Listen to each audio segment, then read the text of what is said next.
Ja bih sad pročitala jedan tekst koji je moj sin Ivan Paclik napisao kad je bio 3. razred osnovne škole. Kad bih mogao dugo i brzo trčati, trčao bih poput munje cijeli dan. Kad bih mogao, igrao bih nogomet kao moj tata. Kad bih mogao, sve ratove na svijetu bih riješio mirnim putem i djeci koja sada gladuju u pustinji, Africi, Aziji, donio bih svakodnevno po 10 tona raznovrsne hrane. Kad bih samo mogao, postao bih Superman pa bih se borio protiv mafije i zla. Ali ništa od toga se neće ostvariti jer ja to mogu samo u snu i mašti.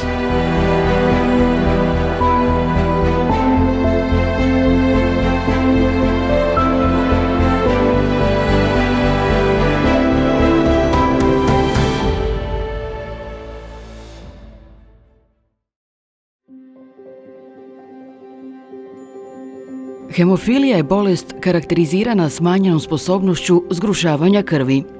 U krvi osoba sa hemofilijom nedostaje ili je snižena aktivnosti jedan od faktora zgrušavanja, što dovodi do čestih krvarenja koja značajno duže traju nego kod zdrave osobe.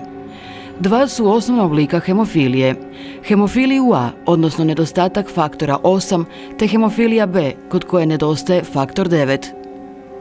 Hemofilija spada u skupinu rijetkih bolesti, jer se u prosjeku rađa jedan slučaj sa hemofilijom A na 10.000 poroda, dok je kod hemofilije B to i 3 puta rjeđe. Osobe koje bole od hemofilije imaju pojačani sklonost krvarenju, dakle i produženom i preobilnom krvarenju, nakon traume, nakon operacijskih zahvata, a oni koji imaju teški oblik hemofilije, te oni krvare i spontano, najčešće uz zglobove ili mišiće.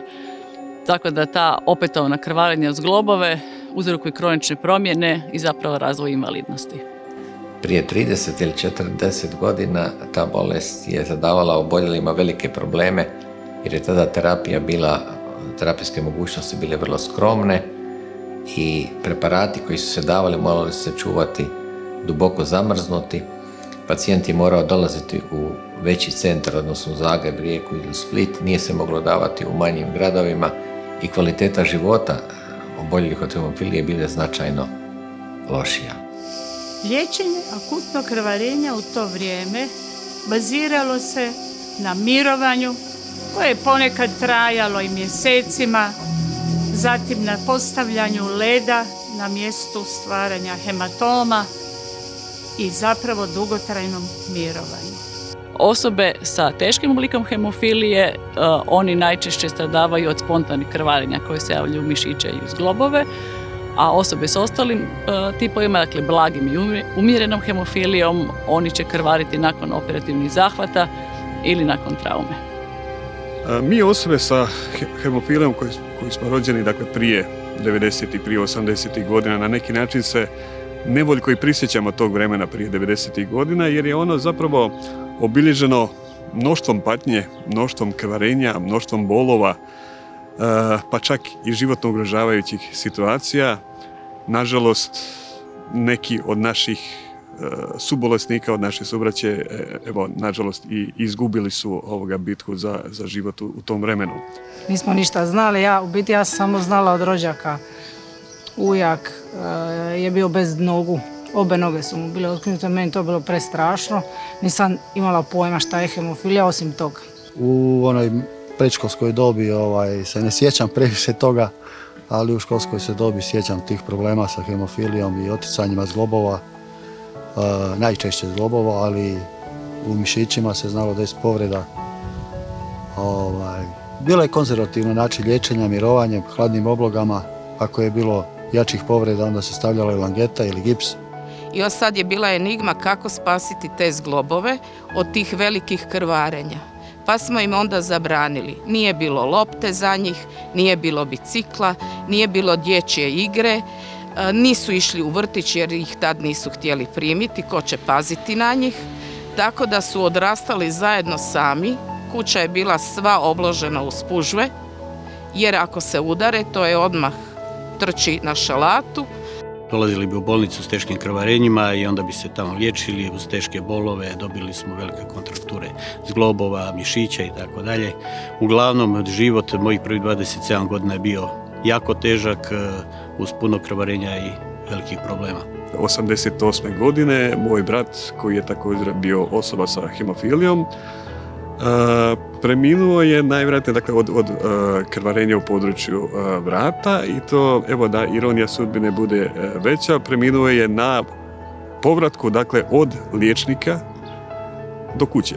Dakle, i to nakon što je liječnik zapravo rekao da dijete ima upalu krajnike, da od toga niko nije umro. Dakle, jednostavno ni liječnici nisu znali, odnosno nisu bili svjesni opasnosti koje hemofilija sa sobom nosi. Dakle, općenito tih specifičnosti liječenja s hemofilije. Dok je bio mali, dok smo mu sami bockali, jedan put smo ga 13 puta boli smo ga u glavu, ove ovdje vene, šišali ga na irokezu.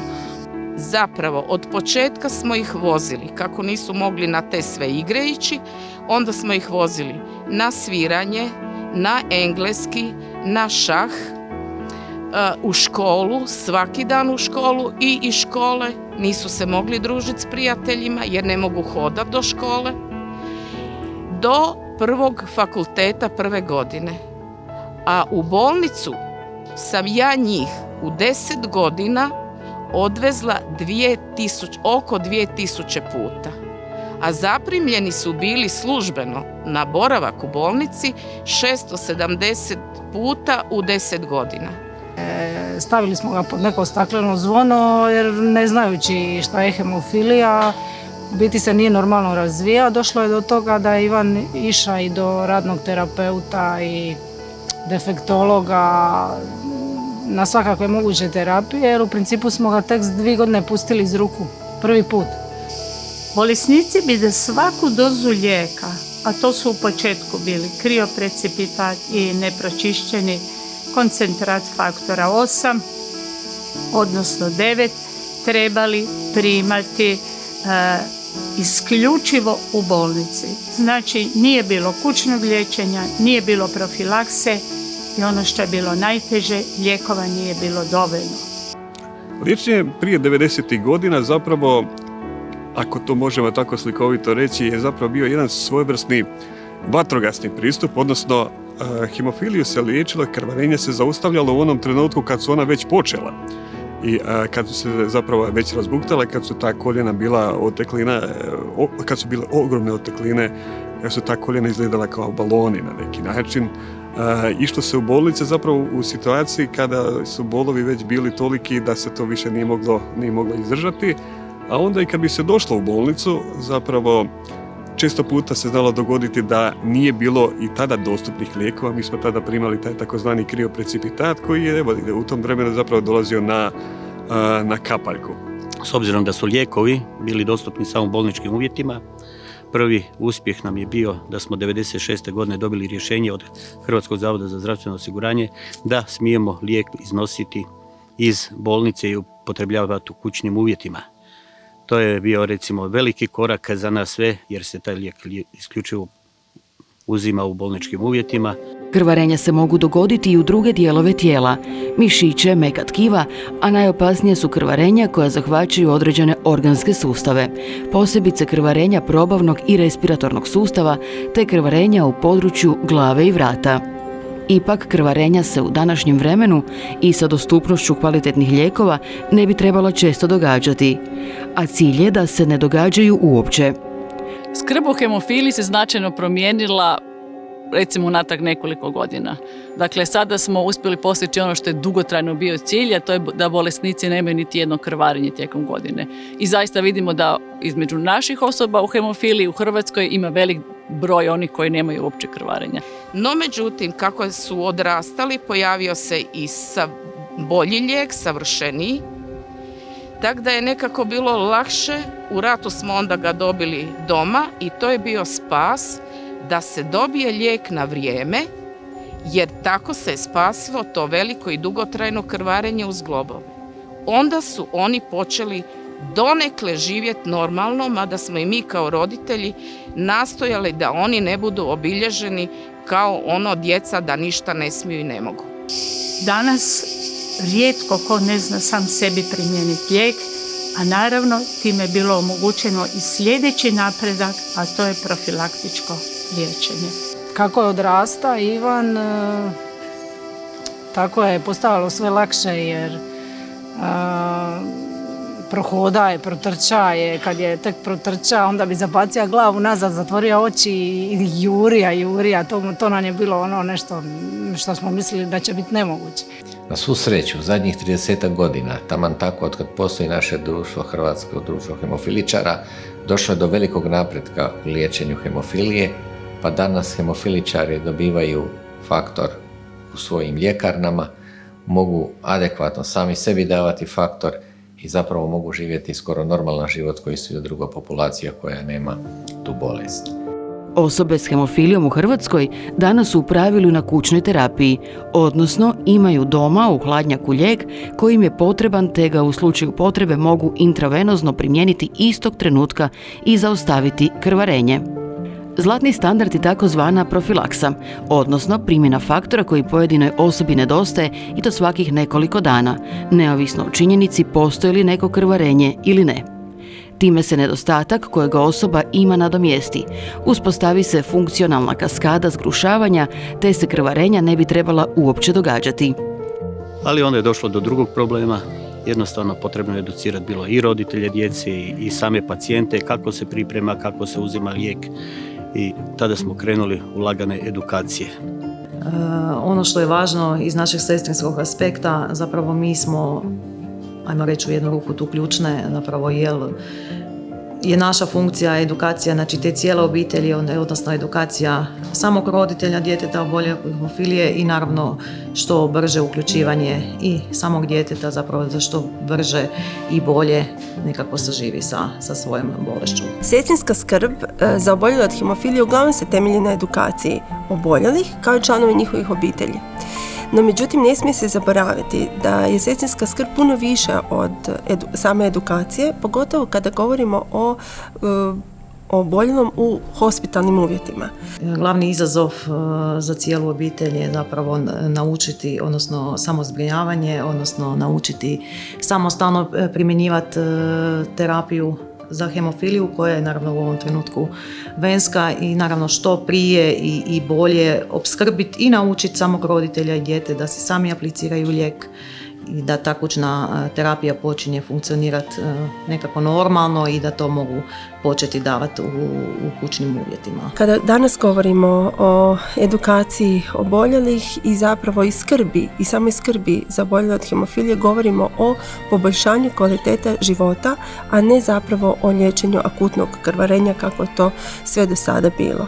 I od izuzetne važnosti da ih mi zapravo potičemo da su to djeca koja zapravo moraju odrastati i moraju odrastati zapravo koji svi njihovi vršnjaci, odnosno djeca njihove dobi, jer imamo dosta slučajeva zapravo da roditelji ograničavaju, znači vlastitu djecu, zapravo ograničavaju nekakvu tu uključenost u sve one aktivnosti, zapravo ograničavanjem nekakvog normalnog razvoja djeteta, a u konačnosti zapravo i razvoja same mašte djece. Bio je jako živo dite i dan danas je i mislili smo da se nikad neće moći razvijati kao i ostali, ali evo, ubrzo smo došli do toga da Ivan trenira tenis, svira klavir, ide u glazbenu školu i živi život punim plućima. Društvo hemofiličara Hrvatske osnovano je 1992. godine, dakle iz jedne prijeke potrebe, dakle borbe za vlastitu egzistenciju. 1992. godine je došla inicijativa za osnivanje Društva hemofiličara Hrvatske i na osnivačkoj skupštini 15.6. osnovali smo udrugu koja je registrirana 25.6. i tada smo počeli na tom sastanku, na toj osnivačkoj skupštini. Doktorica Silva Zupančić-Šalek je rekla: dragi moji, ako želite išta promijeniti u svom životu, morate se potruditi za sebe i za lijekove i za edukaciju i za sve ono što vam je potrebno za budući život. Ja bih zapravo željela ovdje reći da međusobna suradnja društva koje je osnovano ubrzo nakon što sam ja krenula u Centar za hemofiliju, zapravo znači veliku prekretnicu.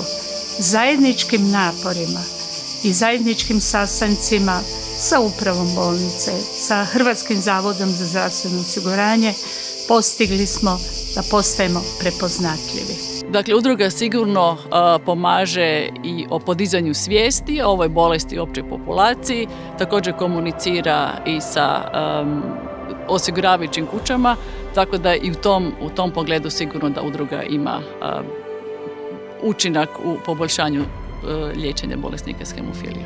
Mi u Hrvatskoj zapravo imamo sreću da imamo izvrsnu liječničku potporu.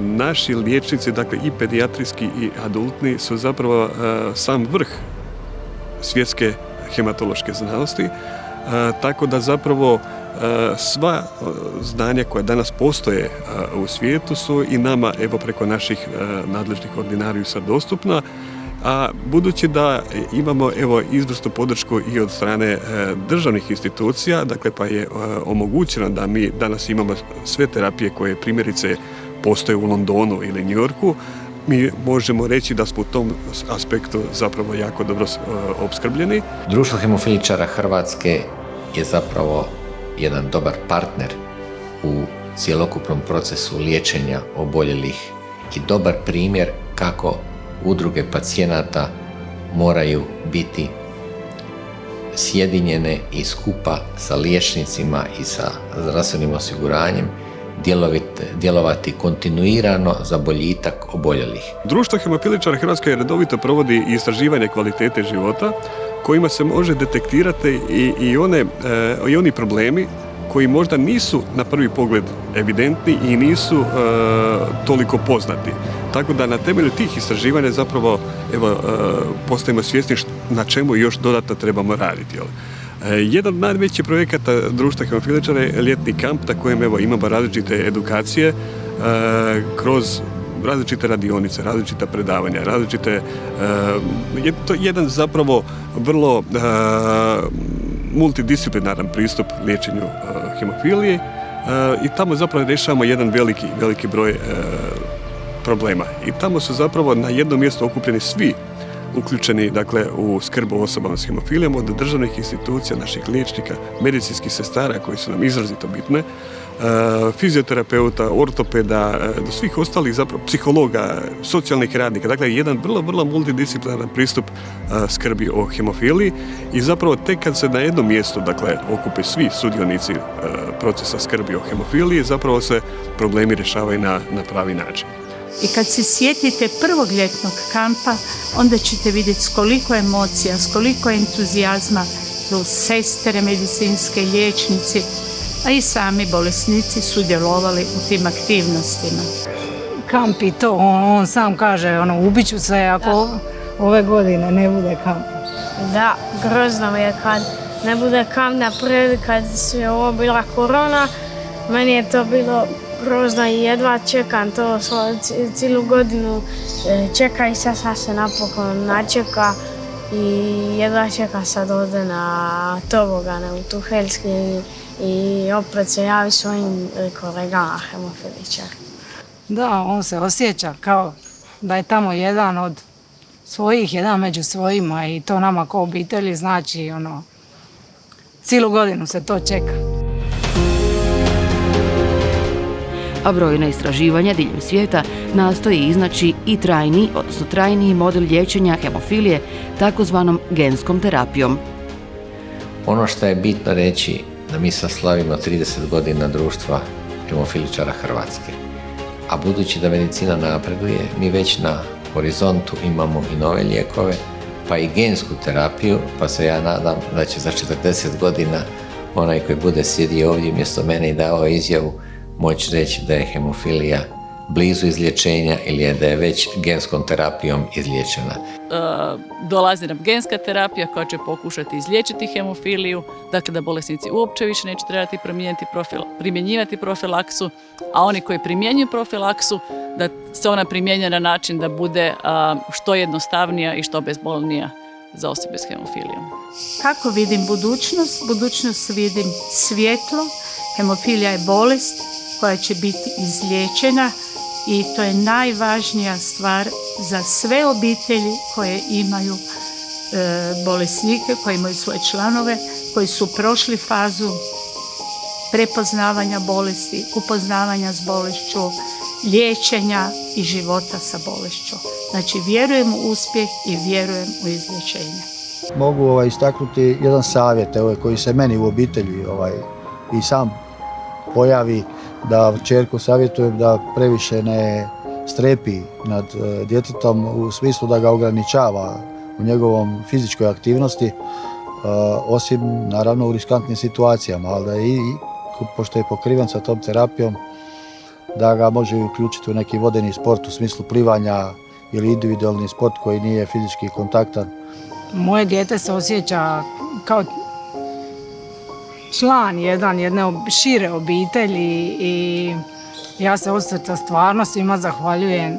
Evo sad nekako za kraj bih željela pozdraviti sve nove roditelje i sve one koji će se danas sutra naći u toj situaciji. Neka znaju da smo mi obavili teži dio puta do sada u ovih 40 godina i da ta djeca trpe posljedice velikih krvarenja, imaju oštećenje zglobova, a da njihova djeca, zahvaljujući novom lijeku, zahvaljujući novim dostignućima, njihova djeca sada se mogu reći da čak ni nemaju tu bolest, jer mogu igrat se, mogu normalno ići u školu, u vrtić, sve, i čestitam stručnjacima na lijekovima, čestitam svim doktorima, svim sestrama koji dalje rade na boljitku, da ta djeca hemofiličari žive što bolje, što ljepše i što bezbolnije. Zapravo bi mogao reći da je naš cilj da skrb o hemofiliji u Hrvatskoj dođe do te razine da društvo hemofiličara postane nepotrebno.